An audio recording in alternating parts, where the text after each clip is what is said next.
Okay, Terminator Salvation, let's get right to it. I was going through Netflix the other day looking for something to watch, and I saw Terminator Salvation's little icon there, so I hit play, and I enjoyed the movie a little bit more this time around, more than I did when I saw it originally in the theater.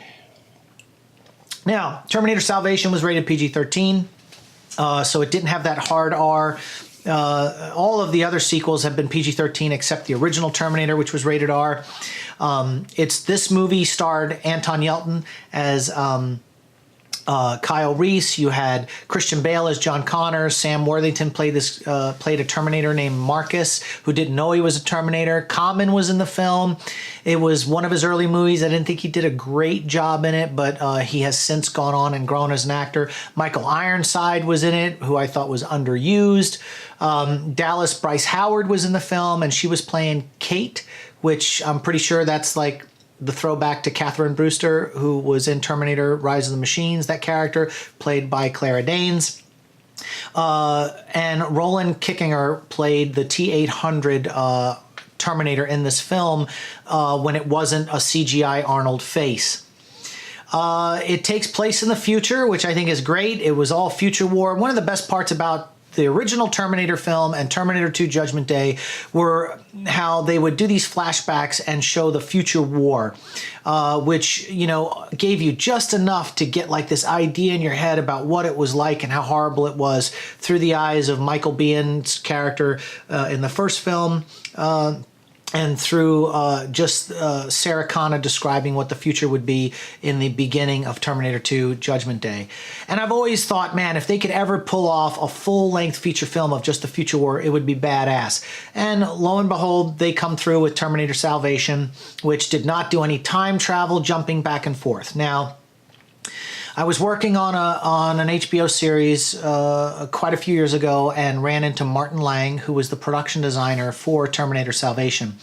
Now, he told me some really cool stuff that didn't make the screen, and so I searched out some photos and found some visual things about some of the Terminators. So you had the Harvester Terminator, which was like a giant transformer that actually rode inside a giant hunter-killer, and the Harvester was just going around picking up people so they could use their skin to grow skin for the T-800 model Terminators.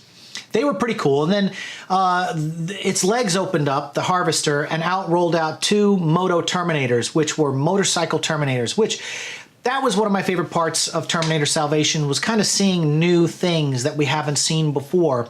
And the Moto Terminators were really cool, and some of my favorite parts in the movie were those Moto Terminators.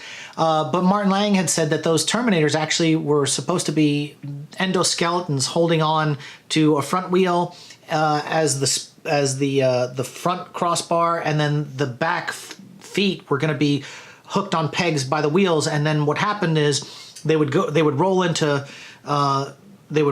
like a military setting or a war or in a battle, and let go of the front wheel and kick off the back wheel, stand up with the guns and start killing things. They would be actual Terminators that would let go of the wheels and transform into the upright Terminators. And I thought, damn, that's a pretty cool idea. The Hydrobot Terminators were good. Those were the snakes that went through the water. And then, so, I mean, look, they did different things, which I thought was really cool. They showed us the T-600s, which had the rubber skin, which was described in the first film by Michael Biehn's character, that they were easy to spot. Because they were taller than humans and they couldn't really pass for humans because they had the rubber skin. But the Terminators were trying to figure out, how do we snuff out humans, and they finally got to the point where we're just going to grow skin and throw it on top of the endoskeletons. So Christopher Nolan's brother, Jonathan Nolan, was brought on board to do rewrites for this movie, and that's where I think it really got screwed up, because like I said before, this movie was supposed to be Anton Yelchin's film. It was all Kyle Reese. And the original script is floating out there on the internet if you want to read it. But, you know, at the end of the film, the original screenplay, the submersible was supposed to rise up, and John Connor was never seen throughout the whole film. He was just a voice on the radio, and then it was going to rise up at the end when they got through whatever battle they were battling, and then the hatch would open up and he would come out, and you would go, holy shit, there's John Connor. We'll see him for the first time. We've been hearing him on the radio the whole time, giving people advice, what to do, where to hide, how to spot the Terminators, and all this other kind of stuff. And it just, the budget kind of went out of control from there because they had already started filming and then had to fix things and do all sorts of stuff. It had a $200 million budget. It was the most expensive Terminator film ever made at that point. It needed $400 million just to break even. The movie pulled in $371 million worldwide. So it made all of its money on sales to HBO and network television and DVD rentals at that point. Really bad. The biggest complaint I had with the film was that the T-600 and the T-800 constantly throwing John Connor everywhere. So in the opening sequence of the film, there's a battle, and the T-600, who's missing his legs, crawls up out of nowhere, grabs John Connor by the shoulder, and throws him. Now, if you go back to the original two Terminator films, especially the opening sequence of Terminator, when he comes through time and he's at the observatory, and he comes up on the three punks played by Brian Thompson and Bill Paxton, and then the other guy that no one knows his name. And he goes, your clothes, give them to me now. And they're like, fuck you, asshole. And the first thing the Terminator does is grabs Bill Paxton and throws him up against the fence, and then he punches right through the chest of Brian Thompson and lifts him up like this, and then boom, drops his arm out and just destroyed his inner cavity. I mean, crushed his heart, his lungs, everything, all in one punch. And so for me, that's the Terminator I know. And then in Terminator 2 Judgment Day, there's a conversation with Sarah Connor and the T-800, and he says, I have detailed files on human anatomy. And she says, that makes you a more efficient killer. Correct. And so it's one of those deals where these guys are programmed and know how to kill humans in the quickest, fastest way possible. But for the T-600 to just throw John Connor, that gives them the advantage to try to get away or to fight him or to get a gun and shoot him, which he did.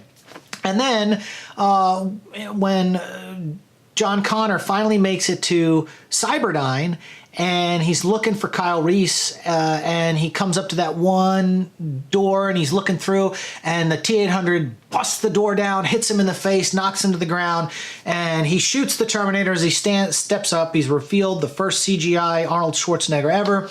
He shoots him right up the chest, and what does he do? He reaches down, instead of just grabbing John Connor by the throat or the head or stomping on him, crushing him right through his body, grabs him by the shoulder, flings him across the room. The Terminator then has to walk all the way across the room. John Connor, gun's jammed. He hits the Terminator with the butt of the gun, and there's that classic shot where he's like this, and he turns back and he looks at him. And then what does he do? He grabs John Connor and he throws him once again clear across the room.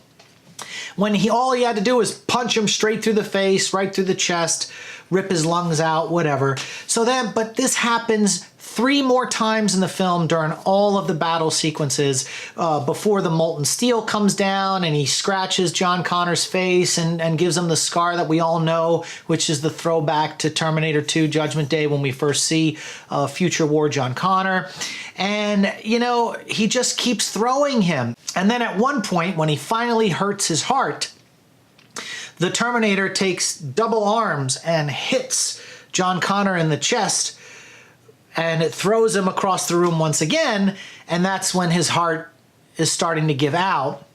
But it's like, dude, you had 5 opportunities to kill John Connor, and all you did was throw him across a room. So for me, that just kind of started pulling me out of the film. But I guess they needed something to keep John Connor alive so that then Marcus would come and he would save him and all this other kind of stuff. And again, I think there were a lot of great ideas that were put into Terminator Salvation. The look of Terminator Salvation was great. They actually shot on film. They ran the film through silver solutions to give it this really silver gray look. It was the first time they had used that much silver in the negative process when they were processing the film. And, you know, it's just, overall, it was a decent film. I enjoy it. When I look back on it, it's much better than Terminator Genisys, which was a complete disaster for me in so many different ways.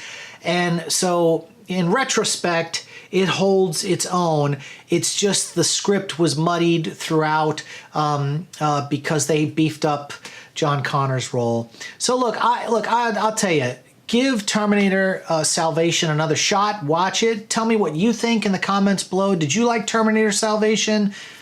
And we'll see you on the next one.